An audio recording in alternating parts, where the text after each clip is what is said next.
Wouldn't it be nice to end our meeting tonight, other than a short summary at the end that I'll have? But I'm going to end it tonight by showing you an example then of just what I think is sustainable.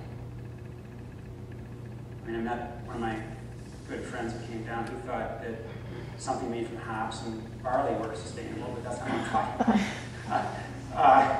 I want to tell you what I think is sustainable. But to do this, we're going to do a little exercise. Okay? What I'm going to do is I'm going to give each one of you in this room 2 acres of land. And you can do whatever you'd like to with it, but you have to grow food. And I know some of you are probably thinking, oh, this is great, man, we get to grow marijuana. Well, no. Okay, so one stipulation is if you grow marijuana, you can grow it, but it has to be a male plant. Because hemp is actually a very nutritious food. So getting back to the 2 acres and off of marijuana. One thing you can do with these 2 acres is that you can plant it in pasture, just like the proponents would like you to do, and you can throw in a few chickens. That'd be great, fine. And depending where your land's located, we'll give you the benefit of the doubt that you can actually raise 1 cow on those 2 acres rather than having to borrow another 10 acres from somebody else. But let's say you can do that. So now you can raise that cow for 2 years, and you're going to have to give it 20 to 30 gallons of water every single day of its life. And then you need slaughter. But don't forget, you're going to need quite a bit of water to slaughter, okay, to clean things up. And then when you're all through, if you're lucky, we're talking about food here. This is what the topic's about. We're talking about sustainability. You're going to get 480 pounds of beef. It's a good deal. After 2 years, you get 480 pounds of healthy grass-fed beef. Or alternatively, you could not do that method. You could do this. Okay, you know what this is? This is kale. This is kale. It's stated as the #1 power food on our planet by a number of food nutrition experts because this plant delivers more nutrients per calorie than any other food. It has more antioxidants, more vitamins, minerals, combinations, beta-carotene. It has 60 to 100 times the amount of beta-carotene as the grass-fed cow would have. In fact, kale has 45 different phytonutrients, and each one of these nutrients, each one of them by itself, has been shown to increase your immune response and decrease the likelihood that you'll develop cancer, and it has anti-inflammatory properties. It has a perfect ratio of omega-3 fatty acids. Some of you might be concerned about that. And it has fiber. You can't find fiber in a cow. You can't find fiber in any animal. And when you look at sustainability, kale actually can continue to grow from extremes of -5 degrees to 105 degrees Fahrenheit. And after you pick the leaves to harvest them, they grow back. How cool is that? I'd like to see your cow do that. And oh yeah, we need to know this. Remember, we planted only 1 acre of kale, okay? And you can get 10,000 pounds of kale in 1 year. So you're gonna get 20,000 pounds of kale in 2 years. And you didn't use any water. You didn't use any water in the slaughtering process either. And there's no pathogens you're going to contract. You're going to contract H1N1 or E. coli or anything like that in these plants. So you've got 1 acre left. What are you going to do with that? Well, you can plant this or a number of other plants on that acre. What's this? These are quinoa seeds. Okay?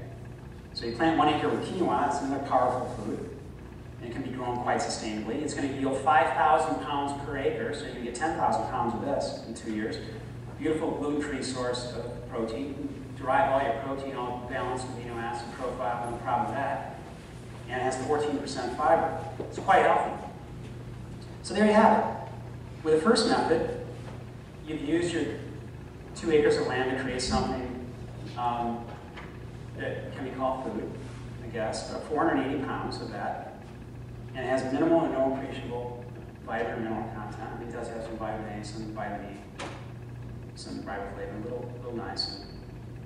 No antioxidant content, but it has a high level of saturated fat, high level of cholesterol, and a type of protein that's been implicated, as you saw, in numerous disease states. And along the way, you produce tons tons of methane and carbon dioxide, and you've used minimally 20,000 gallons of water.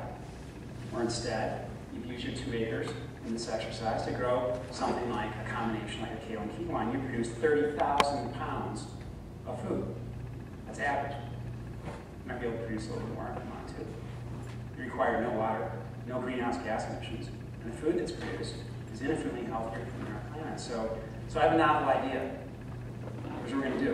We're going to go ahead and plant those 2 foods, kale and quinoa, on these 2 acres instead of using it for the cow. And then you're going to feed yourself, and then you're going to feed your family. And then you're going to go next door and knock on your neighbor's door, and you're going to feed your neighbors. And then you're going to feed your neighbors' families. And then don't forget to put some of that kale and quinoa away for the winter. And then you're going to do some push-ups. And you're going to run around the block a couple times in celebration of the fact that you're sustaining your own health so well. And then this is the important part. After you do all that, then you're going to take a look at all that leftover kale and quinoa, thousands of pounds of surplus of it, and you're going to box it up and you're going to ship it to all the starving children in Ethiopia. And there you have it. So that's what I call sustainable. So, on a final note, the wonderful thing, that's pretty sustainable too, I think. On a final note, the wonderful thing about this entire topic is that we all really truly have a say in our food choices.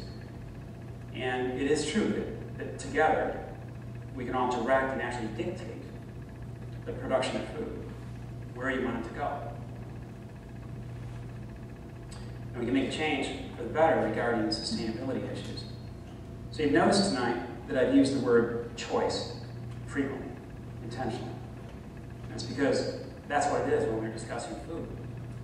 I mean, no one's really forcing you to eat any one particular type of food. I mean, I felt like talking about my grandma, I felt like she forced me a few times, but aside from that, no one's really forcing you to eat any one particular type of food, including animal products. Quite a few hurdles that we have to get over, but nevertheless, no one's forcing you. So it ultimately becomes your choice.